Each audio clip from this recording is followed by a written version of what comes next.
All right, here on the 757 at 6 on ESPN Radio 94.1, and also with our folks that are checking us out on virginiapreps.com and our YouTube channel, of course, virginiapreps.com, the Virginia High School Sports on the Rivals.com network. I am Matthew Hatfield, pleased to be joined by a special guest who got his start doing high school sports, high school baseball, and some other things as well at Frank W. Cox High School in Virginia Beach, which won a state baseball championship this past year. He got a chance to win a championship with the Los Angeles Dodgers. Of course, he started at the University of Virginia as well, a 2021 All-Star, a NLCS MVP back in 2017, and he's got a neat event coming up for a good cause on January the 16th on a Sunday at Top Golf in Virginia Beach. Here to tell us all about that and much more with his CT3 Foundation is the one and only Chris Taylor. Chris, thank you for doing this and chatting with us. How's life been? I understand you were just in Hawaii recently. Yeah, I was. I went to Oahu, and that's where my now fiance grew up, and celebrated the holiday season over there with her family, and actually proposed to her. So it was a good trip. Nice. So when is the big date, if you can let us know in on it? And do you have a location as well? When and where? What's the details, if you can? Don't know the full details yet, but it will be next winter, and it'll probably be in Hawaii. Okay. Were you more nervous, or was she more nervous? Well, she had nothing to be nervous about, so I think it was definitely me. It was definitely you. I gotcha. Well, you've got an event coming up. It's the Driving for Hope at Top Golf in Virginia Beach. As we mentioned, January 16th, the event's going to include golf, food, entertainment, and a celebrity auction. Your charitable foundation, CT3, your initials and jersey number, is presenting the event. And people can find more info by just going to ct3foundation.org, where they can also, I believe, sign up and register. Tell us what made you want to do this, and give us the genesis of how this event was created. Yeah, I think it's helping kids is something I've always been passionate about. And, one of my closest friends that I grew up with, Kyle Profile, I played baseball with him at Cox High School.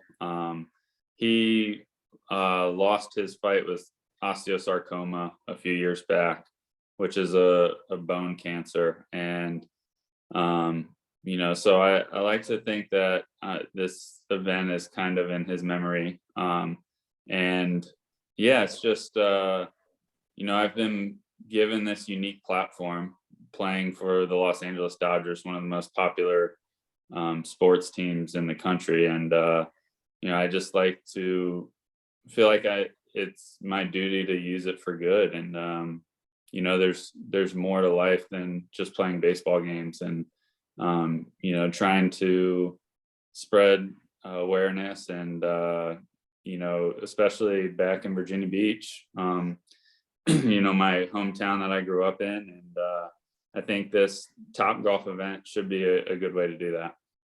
I believe it was one of the playoff games. It might have been the World Series game. You can correct me, where you had the picture. I remember you said stand up for Kyle. I mean, what did that kind of do to you as far as psychologically, mentally, and how much did that kind of change you and just your outlook on life? Yeah. It's it meant a lot to me, and I know it meant a lot to his family. Being able to do that in the World Series and at the All-Star game as well. It was Kyle Profile and also Dalton Fox, who lost his fight with Ewing sarcoma last year, and he grew up in my neighborhood, and both of their families are helping put on this event as well. And just great people. And I can't imagine what they have been through in the last couple of years, dealing with a child, one of their kids, fighting cancer and losing their life. It's it's so hard. And I'm very thankful that they're by my side, helping me put this event on. And like I said, being able to display their names on that stage in the World Series and an All-Star game, I was very proud I was able to do that.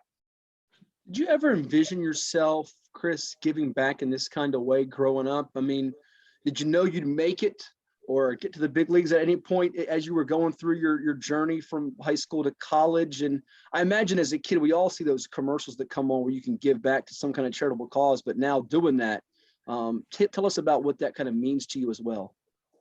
Yeah. I always had confidence in my ability. I think ever since a little kid, I believed I was going to be a Major League Baseball player. I think you have to believe that if you want to succeed. And, it's one thing to be hopeful and believe it's going to happen. It's another thing to live it out. And, the journey to get here, there's a lot of peaks and valleys, and it makes it that much better.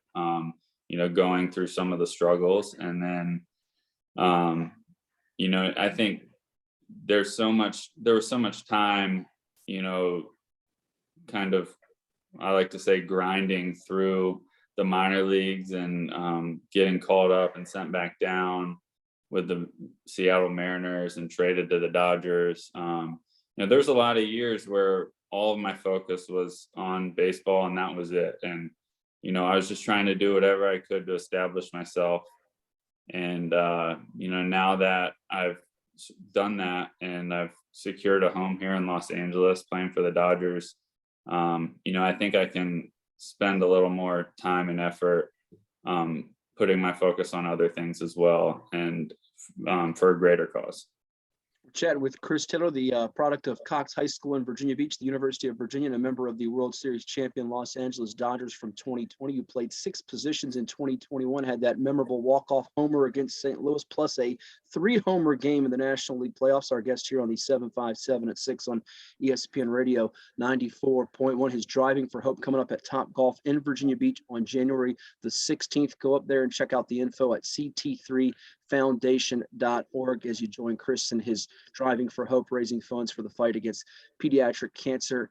And Chris, I believe it was you and your girlfriend, fiance, I should say, who came up with this neat idea as well. During the lockout, you can't really have contact, obviously, in person with some things and so forth. And the pandemic has certainly made some things difficult in a lot of regards too. But you and her had this neat thing with the Children's Hospital of Los Angeles, some patients there. I think you coordinated this virtual appearance. Tell us about that. And I know there was a young man who really touched your heart during that whole thing as well. Yeah. So Mary and I, the way they do it is it's like a virtual visit, and they basically I think they put an iPad on a robot. And so our faces were on this robot, and we were controlling the robot from our iPad, and we were going from room to room, which that was pretty difficult.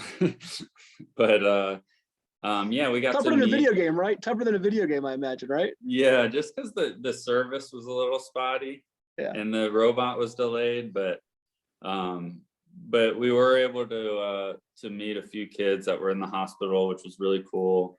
The one kid that was a diehard Dodger fan, his name was Christian, and he knew everything about the Dodgers. He knew my stats. He had been to multiple games. He went to my first walk-off home run game, and he said he got a chance to celebrate our World Series win, which I was happy for him because we didn't get a chance to do that because of COVID. So he got to celebrate for us.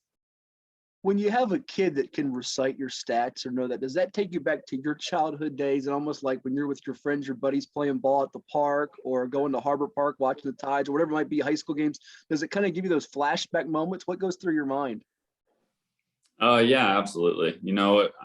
I obviously, growing up in the Hampton Roads area, I followed all those local guys, David Wright, Michael Kadire, Ryan Zimmerman, the Uptons, Mark Reynolds. Those were the guys I looked up to when I was in middle school, high school. And those guys were in the major leagues, and I was hoping to follow in their footsteps. So, yeah, I can definitely relate. And it's cool. It kind of brings me back a little bit. And, hopefully I can inspire some kids that are playing today to eventually be where I am. Sure. Now, you were traded in 2016 from Seattle to LA, and the general manager of the Mariners, Jerry DiPoto, called it, quote, clearly the worst deal I've ever made at the time when he had that happen. For you, what were the emotions for you when you got traded and when you got dealt? Take us back to that if you can. Hard to believe it was, what, 6 years ago? Yeah.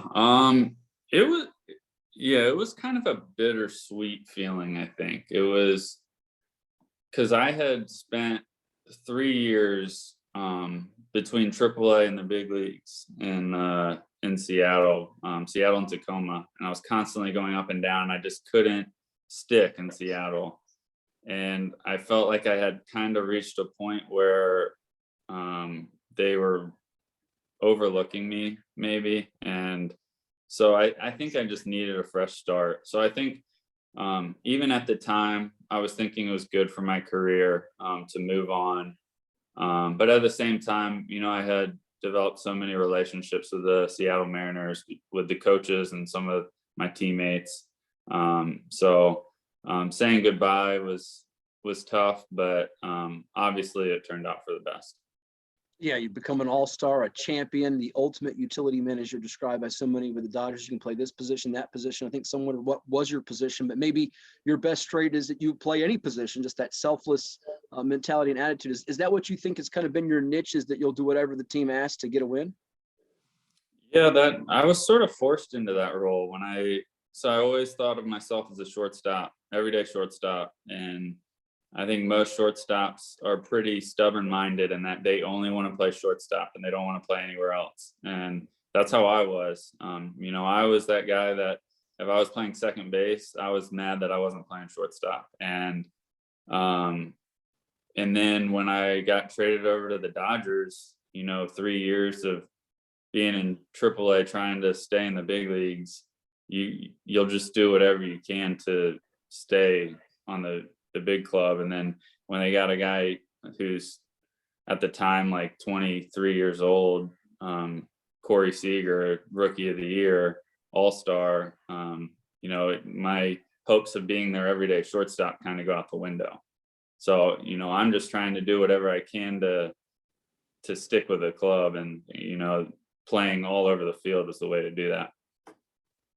Was there a breakthrough type of moment, or even that moment where you look back now here saying, all right, I've kind of arrived, or I've solidified myself? Or is it just that constant grind, knowing how competitive professional baseball is and things can change in the blink of an eye, that you really haven't even in your mind given that thought of like, all right, you can kind of have that relaxed mentality, or kind of let up a little bit? How do you look at that and approach it? Yeah, no, I don't think I've ever had that moment. I realize at this point I'm in a completely different situation than I was 5 years ago. But, I think as a baseball player, you have to kind of keep that same mentality no matter what. If you're not out there always trying to prove yourself and be better than you were the year before, then if you're not going forward, you're going backwards. So, I've always kind of played with a chip on my shoulder, and I try to keep that no matter what situation I'm in. Who have been some of the biggest influences on your career, Chris, whether it be family members, friends, teammates? Who are those that you attribute a lot of your success to? Yeah, there's so many. I can I start with my dad. That's an easy one. Just kind of my core values. I think a lot of those came from him with, I like to think my work ethic and humility. He taught me that at a young age. And, I can talk about Bill Conroy, Cox, my high school baseball coach. He was huge for me. Then going to UVA, Kevin McMullen, Brian O'Connor, those guys helped me a ton. And then all the way through pro ball, it's hard to name any of my teammates because there's so many.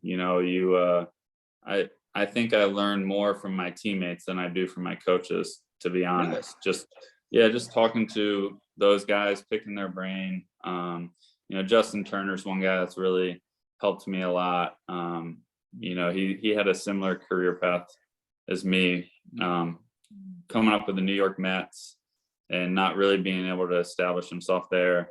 eventually gets or he's on the Los Angeles Dodgers, and that's kind of where he established himself pretty late in his career, and he made a big swing change and kind of completely changed his career path. So, he's somebody I really like to talk the game with a lot, and he's helped me a lot. You've had some really indelible moments as a member of the Dodgers and helping them win a championship and get to multiple World Series games. I mean, they all stick out, I'm sure, but which one gets brought up the most? Is it now this 3-homer game and an elimination game against the Braves? Is it the walk-off against St. Louis? Is it the throw out at the plate against the Brewers? I mean, what gets brought up the most to you, be it for the common fan, the person in LA, your teammates or peers in sport? I don't know. I mean, before this year, it was probably the catch in Milwaukee or the first pitch homer against the Astros. But for me personally, I think the walk-off home run this year against the Cardinals, that was probably my biggest moment, I think. Just because it was a one-game elimination. I didn't even start the game. I was coming off the bench. I had a 2 really tough months, like probably the toughest stretch of my career. And I didn't feel good at all. My swing was not in a good place. And I came in, I was just like going to try to grind it out and do whatever I could to help us. And, by some miracle, I was able to hit a walk-off home run. And, that felt really good. Just kind of took a monkey off my back and, obviously got us to the next round against the Giants. When you're running the bases after that moment, what's that like as a pro and on the biggest stages? I mean, outside of being in the World Series type right there, but to send your team on to the next round, what's that like? Yeah, it's just pure adrenaline rush for me. I don't even remember it. It happens really fast. The blur, yeah. Yeah, I know. I've always been envious of the guys that can look like really cool when they do stuff like that and like pimp it and walk to first and trot slowly around the bases.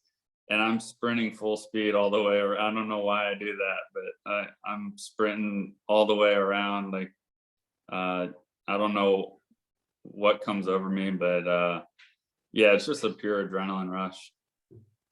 2 more minutes with Chris Taylor. He's a product of the University of Virginia and Frank W. Cox High School in Virginia Beach. Our guest here on ESPN Radio 94.1. It's the 757 at 6. You hear 757 Saturday Sports Talk as well. And you also get the chance to watch this on VirginiaPreps.com and our YouTube channel.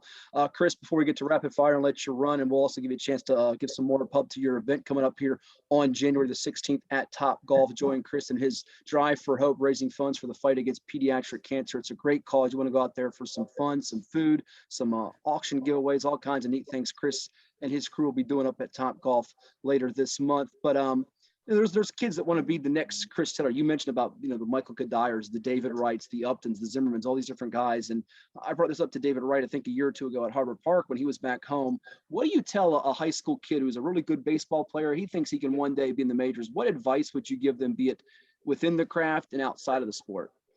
Yeah, it's tough. I usually tell them just take it one step at a time. Be present where you are. That's how I always approached it. If you're in high school, focus on playing well in high school. And like, if your goal is to be a Division I baseball player, then do whatever you can to get there. And you can't look too far forward, or you can't think about playing in the major leagues when you're in high school or college. You have to be present in the moment and work to get to that next step. And then once you get to that next level, work to get to the level after that. And I think that's the easiest way to go about it. It's very easy to get caught up in wishing you were somewhere else. And that's something I saw a lot of in the minor leagues, guys looking forward and thinking they should be in AAA when they're in AA, or be in the big leagues when they're in AAA. And it's hard to play like that. Biggest thing, probably just blocking out the noise and distractions, because it seems like they're growing even more from when you began in high school to now, with social media, with name, image, and likeness, all these different things and things that can be distractions for athletes coming up that it's just you have to stay at that old cliche of what, one day at a time, because if you look past that day, that's when you start to go sideways. Exactly right. It is very cliche, but that's the truth. You got to take it one day at a time, and just constantly, no matter where you are, you're just constantly working to improve as a baseball player or whatever you aspire to be. Good deal. Now, usually this time of year, we're saying, all right, getting ready for spring training, pitchers and catchers. But right now, we know there's a little bit of a stalemate, if you will.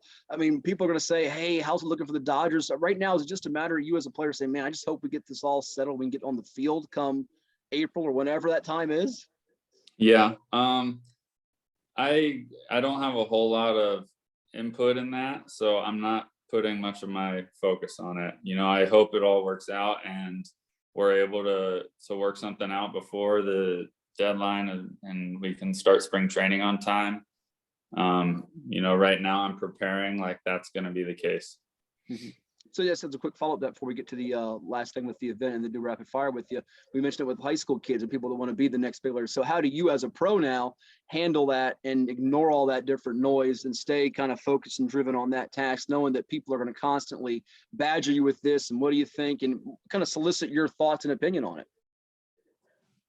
Yeah, I mean, it's not very difficult for me. Like I said, I just focus on what I can control, and I've never really bothered to put much attention to things that I have no say in. Obviously I hope we can work it out and we play and we start on time, but there's nothing I can really do about it. So.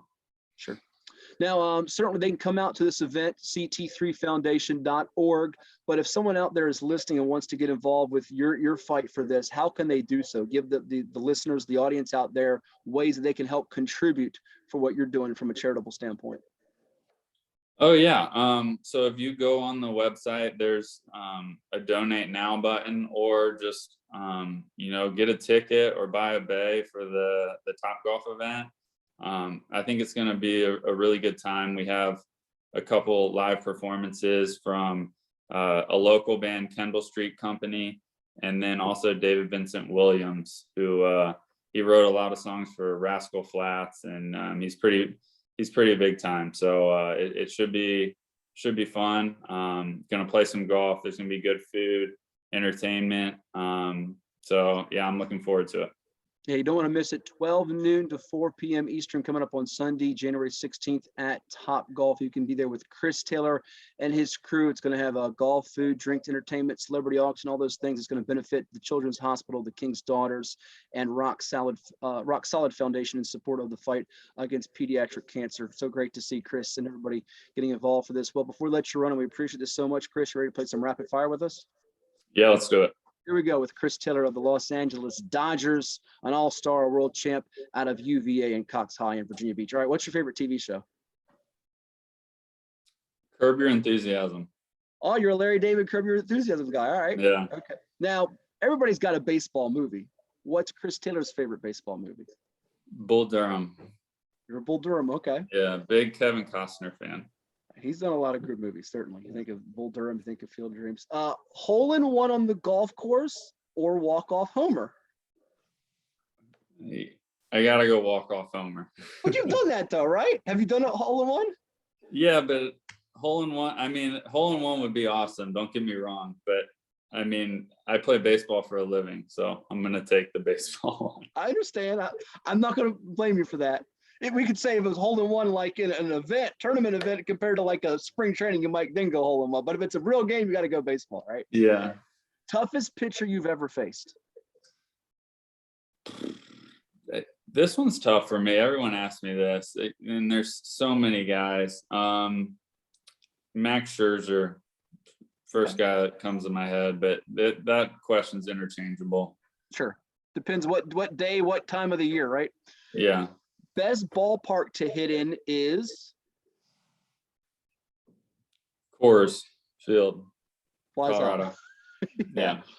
The fellow 757 pro, this can be any sport, fellow 757 pro you stay in touch with the most is?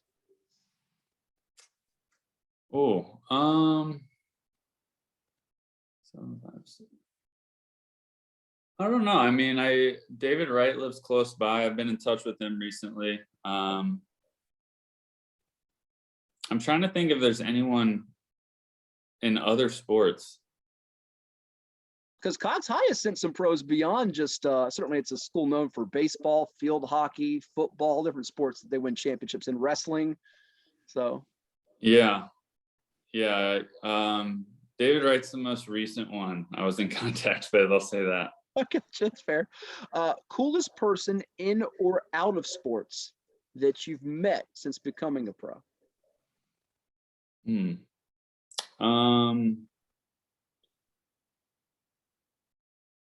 I met Jason Bateman. Okay. So yeah, that was pretty cool. He's exactly how he is in person as he is on screen, which was kind of interesting. All right. Now, the person you've not met in or out of sports that you would most like to meet?